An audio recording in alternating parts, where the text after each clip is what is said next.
And now if Gary Griffiths could join us. Gary is the Government Account Director at Good Technology, and I think Gary is going to introduce Al.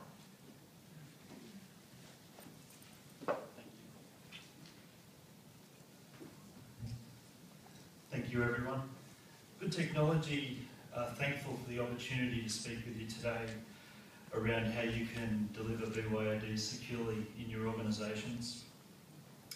Whilst I was thinking through the relevant issues and takeaways around achieving this, I was fortunate enough to have a colleague up in Sydney a few weeks ago witness a presentation that the person I'm about to introduce to you delivered. And following that colleague's feedback to me, I immediately asked Al if he'd come along and speak with you today, because I thought it'd be a very compelling and interesting presentation for you. So on that note, I'd like to ask Al Blake to come up. Al's the CIO at the Department of Sustainability, Environment, Water, Population and Communities in Canberra. On that note, please welcome Al.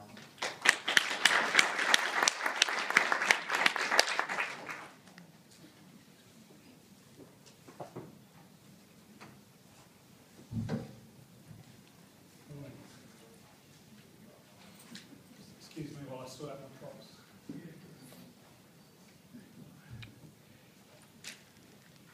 Okay. Good morning, everyone. I'm pleased to come and chat here this morning, and probably I'll say a couple of things about what this isn't going to be.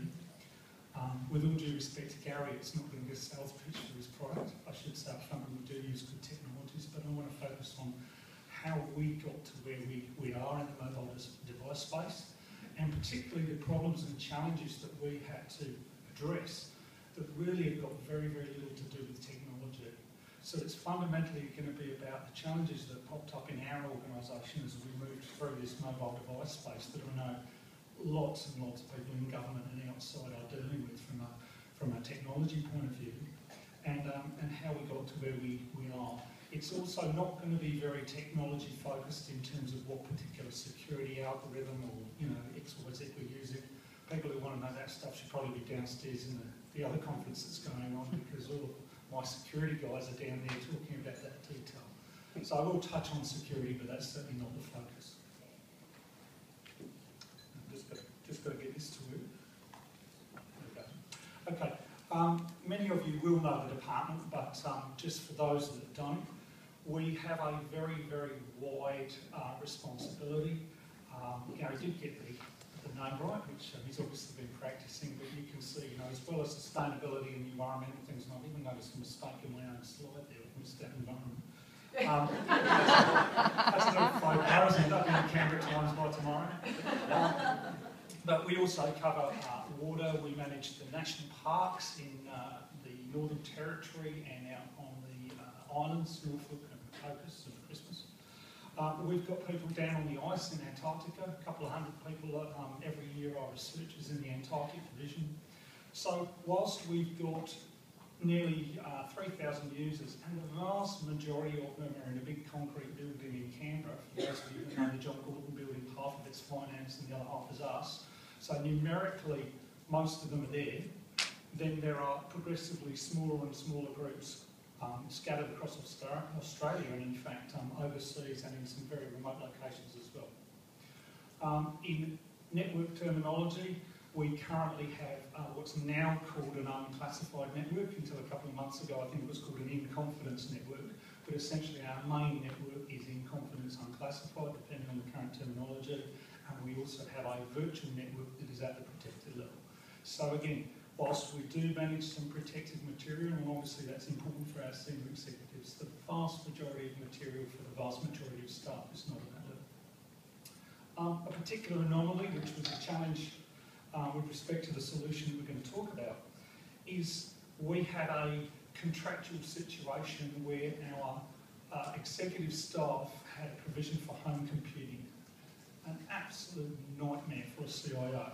I mean, it's a real support overhead. The fact that you have to send people physically to people's houses to work out why their Telstra router won't connect to a printers jammed with paper. I mean, everyone's starting to giggle, I know, but you know, this is the 21st century and we're still talking about a contractual obligation to go to people's houses to provide their computer services. That was very sensible 10, probably 15 years ago, where there'd been few people in this room that would have had computing at home. It's not sensible nowadays, but it was part of the context for the environment that we were in. And the last one, perhaps one of the most enabling things that we did have to counter the challenges, was a very, very strong executive desire for mobile devices. Without trying to sell products, primarily iDevices, that's the reality. Most people said, I want an iPad. And the two people that specifically said it were my secretary and my minister. In fact, the minister and the secretary said it in the first 5 minutes of the first meeting I ever had with them when the minister was appointed. So there was a bit of a driver to get a solution, and we did get a solution. We got a solution very, very quickly, but the issue we found was the solution we initially got that worked for the minister really wouldn't scale, and we started to see these issues coming down the track towards us. So, these things are really scary. These are the most dangerous things for any CIO in the entire world. I have a couple of them. Mine are about this tall now, but I'm sure that all of you have seen these very dangerous objects around the place.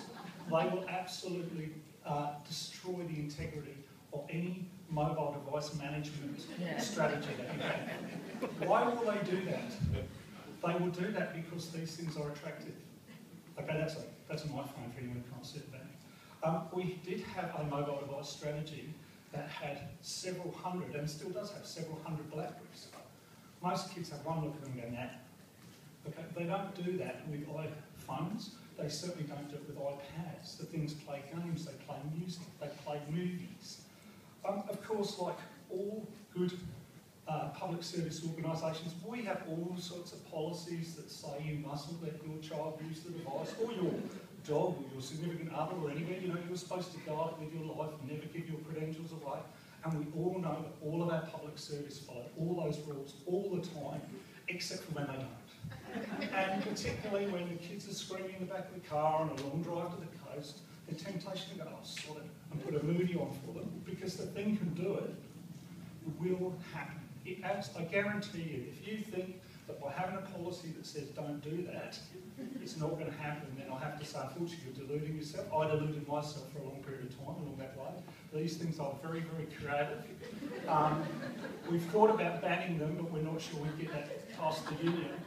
It really came to my attention as to how difficult and challenging this space is when we had to replace an iPad because it had been dropped by someone's 1-year-old son. Crack the screen. I mean, how are we trying to pretend that this doesn't happen? Okay. So the issue, as you can see with these guys as well, becomes even more challenging when you start to think about potentially BYO.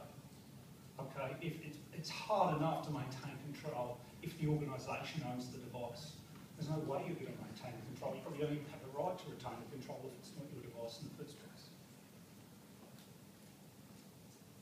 Okay, the next thing that was going to kill us was support.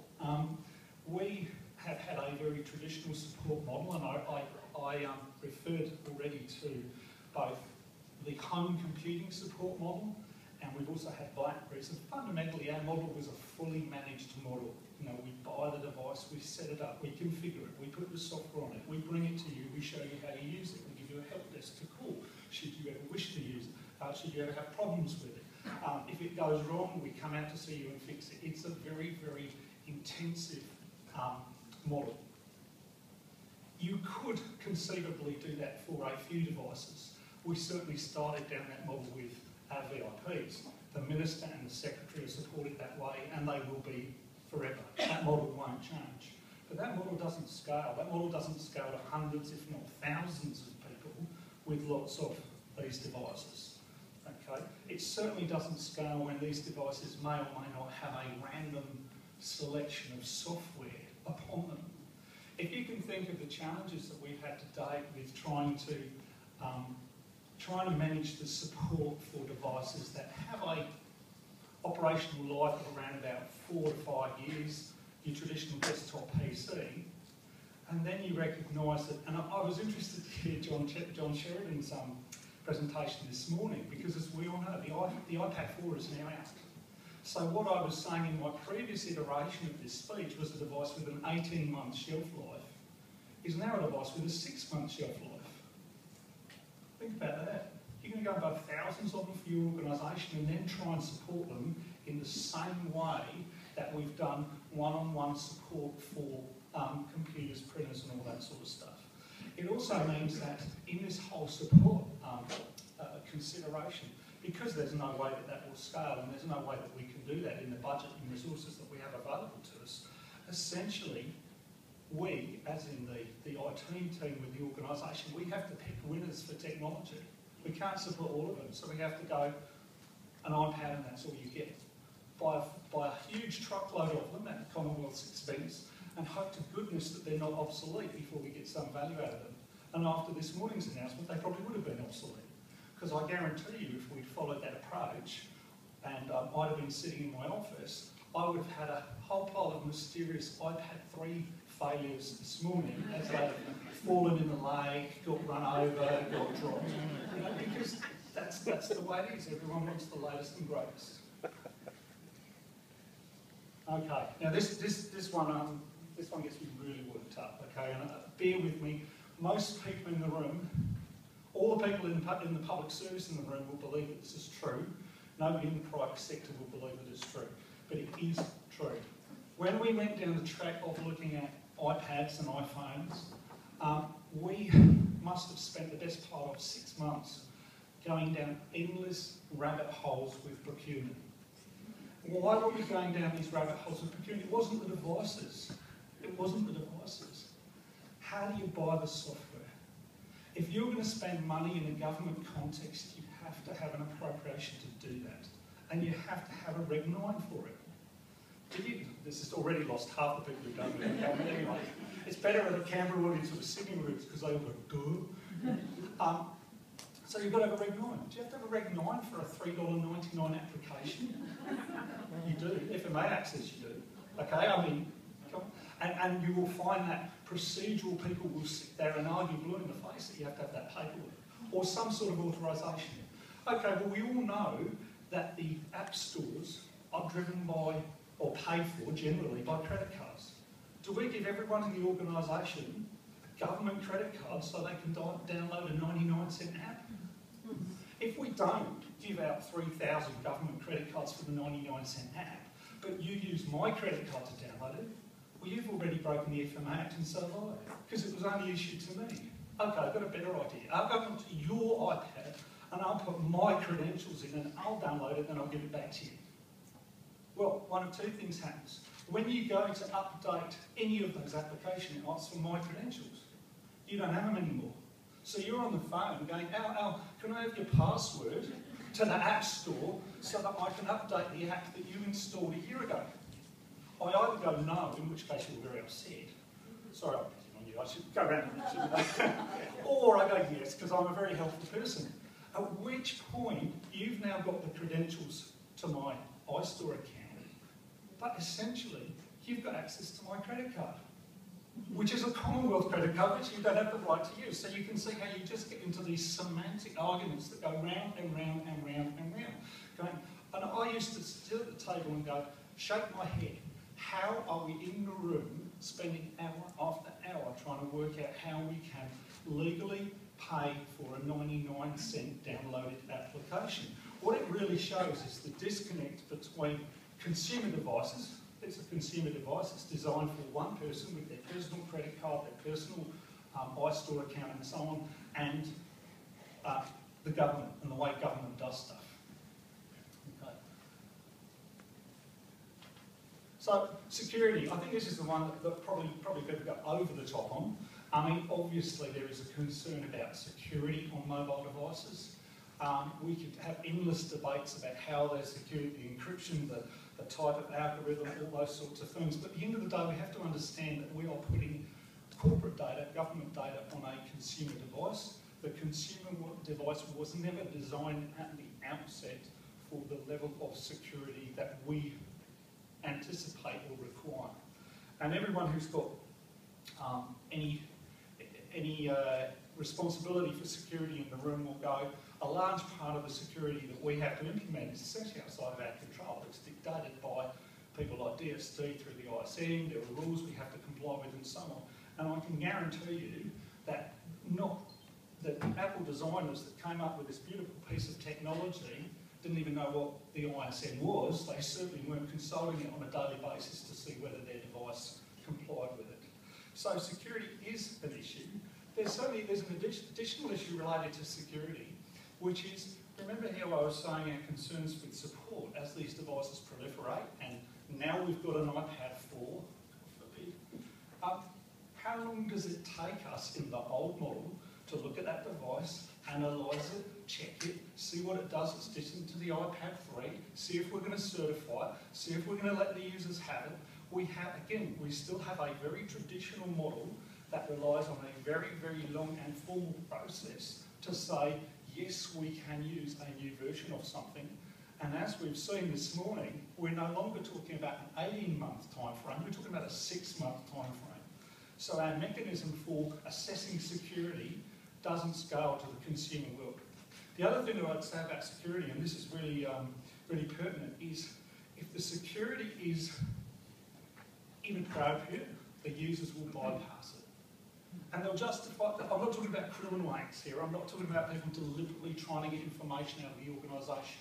But to give an example, when I arrived in the department 6 or 7 years ago, we made it extremely difficult for people to get remote access. I don't know, they had to have a business case and a letter from their mum and leave a blood sample on their firstborn child, and we might just give them remote access. It was regarded as really, really, cutting edge security risk. We couldn't have all these people coming in from outside the department. So what do you think most staff did? They emailed stuff to Gmail.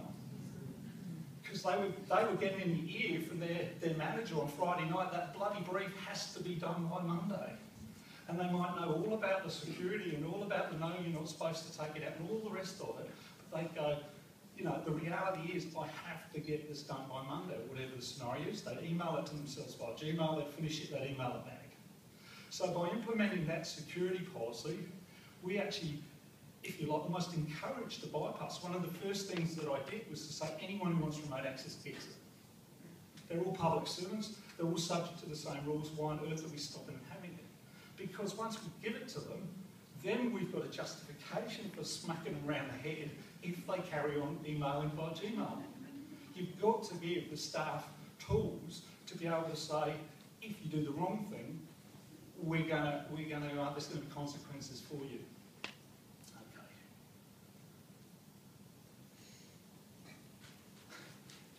Okay.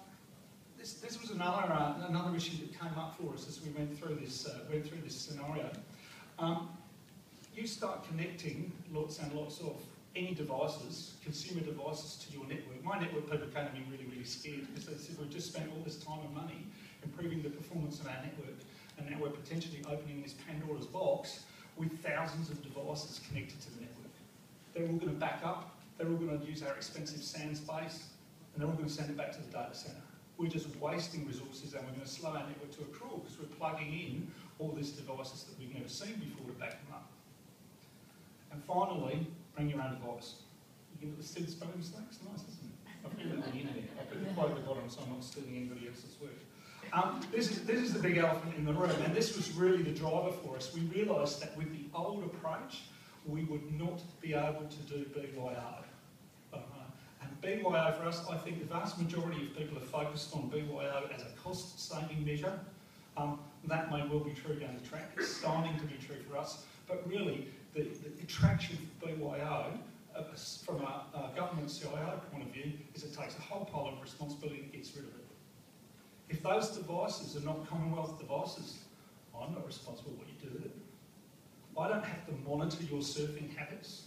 I don't have to have audit logs and lots of people paid to see and follow up and so on. I only care about the bit that's government related, and that's very, very enabling and a good way to improve the efficiency of your environment.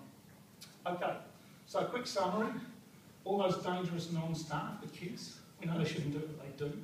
We can't procure trivial items. We can't keep our personal data separate from our corporate data. We need to minimise the administration and the update cycle, and we want to enable BYO. We want to enable it for two reasons. The staff like it. They're astounded by the fact we will allow them to connect their own phone, iPad or whatever, and we like it. Not just the cost-saving aspect, but the whole taking away a whole pile of issues. So what do we need? A sandpit. Not only that, but it's a secure sandpit. See the rail? The key thing that got us over the line, I guess, and this is where we went and we looked at the technology we had and we worked out that this would never address those problems, was essentially we were trying to manage the whole device. And by managing the whole device, we have to manage every setting on the whole device. When a new model comes out, we have to check it, etc., etc., etc. We have moved to the sand-pitted model. We're using good solution, and I know Gary and his colleagues will be happy to talk to you about that. But the issue is not so much the product, it's the philosophy of separating the corporate from the private. And that's of benefit both to the organisation and the end user and the user, because you've now got that security separation. We can manage the bit we care about, and we can say to our users, do what you like with the rest of it. Now, there were two things that we did, and we were only able to do this because we moved to the sandpit model. I'm sort of speeding up here because I'm getting the eyeball. We had to use the sandpitted model. And I'm sorry, does everybody know what a sandpit is? Just very quickly, what we're effectively saying, it's an encrypted part of the device that we manage, and it is separate to the personal part of the device, and it can be managed separately, it can be deleted separately, and leave the user's part of the device alone. The other thing that we had to do, and these were sort of a bit like, light bulb moments. We actually stole these from other departments. We said, well, if we've gone down that track and we've said we only care about this little bit of the device, it's very important to us, but we don't care about the rest of it. First of all, we're going to say, you know what? You've got to use your own personal iTunes account with your own personal credit card. Well, that was revolutionary, wasn't it? We were at 6 months, we couldn't even think of that. And it just shows you how much you can get yourself into a blinkered view of the world and say, this is the only way to do it. We'll talk about the Reg 9, we'll talk about the Reg 10, and get yourself into a particular track. When in fact, you can almost say it's like stating the obvious. So we've said, if you want to participate, you use your own iTunes account with your own credit card. You can claim back any business purchases through existing channels. Do you know how many people ever have? 0. Okay, no one could bother to claim back $3.99. But give them the option, because if you don't, you'll have unions and so on, you're forcing them to buy equipment from website. Okay, so give them the option. They want to claim the $3.99, they can put in a petty cash receipt. It has never happened. Right? And of course, we said you will use your own PC to back it up. Why were we happy with that? Because the corporate data, the government data is encrypted. We don't care where it goes. It's encrypted. It can't be accessed. We are taking care of that bit. The PC backup at home is really to say to people, look, for your own benefit, you probably don't want to lose your music or your photos or all the rest of it. Okay, we can wipe it, although of course we try not to, but you want people to sign up for that up front, so at least if you have to, you can. And we actually have a very, very light touch model for how we manage the devices. About the only things we control are password complexity, and we prevent jailbroken devices connecting. So if you jailbreak your device, it will refuse to connect. Of course, you're required to keep corporate data in the sandbox, but the sandbox itself enforces that. It won't allow you to copy the data out. Last bullet point there is we've also very, very strongly restricted the applications that we will support. We support the sandbox, the good technology, and Citrix. And in my view, if you don't clearly tell your people up front in your BYO what they can expect support for, then you're running a real risk of a huge support overhead. So, last slide, honestly. That slide's now out of date. We now got 150 users. It's growing on a daily basis. The most interesting thing is the biggest group that are growing are the people that generally wouldn't have had a business case to get a departmental device anyway. So they get ad hoc access. So effectively, you're almost like democratising the organisation. You've now provided a service that, rather than just being for the secretary and the minister and no one else ever gets to touch it, it's actually getting right out into the APS levels where people have got an ad hoc need to check the odd email, but they find it very, very hard to make an organisational justification for a device to be given to them. And the last things that we're doing is we're now moving on to the next step, which is trying to see, okay, look, we've got the core functionality, we can do mail, we can do calendars, what next? Office applications, and how do we get people to work with it and use it? So I apologise that was such a gallop through, and I apologise I'm a few minutes late. There may or may not be time for questions, but if not, I'm happy to chat to people afterwards about how we got here.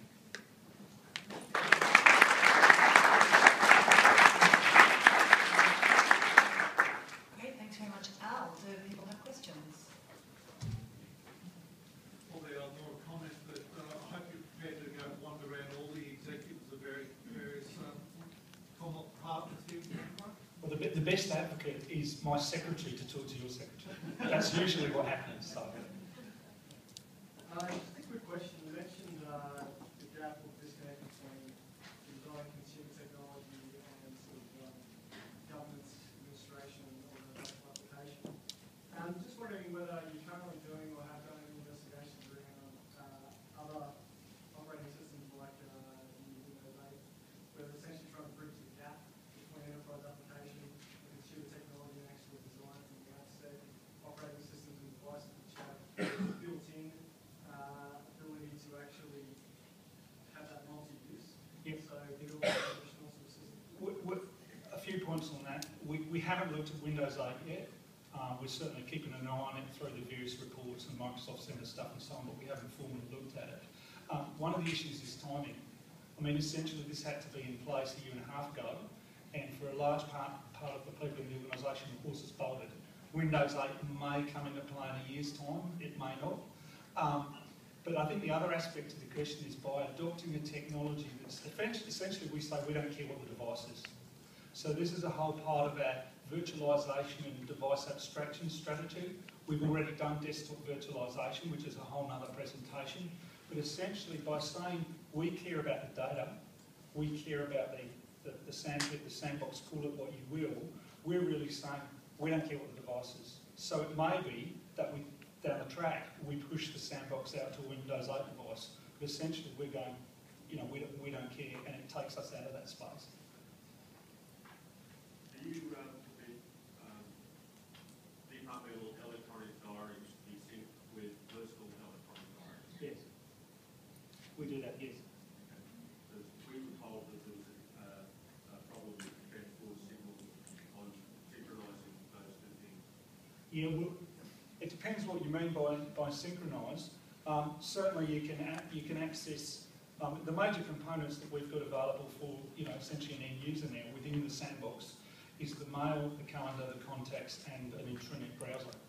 So those full functions are there. I can access my diary on this device. There's no difficulty with that. I have a separate diary on the device. Still on the device, that's my personal diary. Does that answer your question? Yeah, it makes you sandbox, but you don't need Yeah.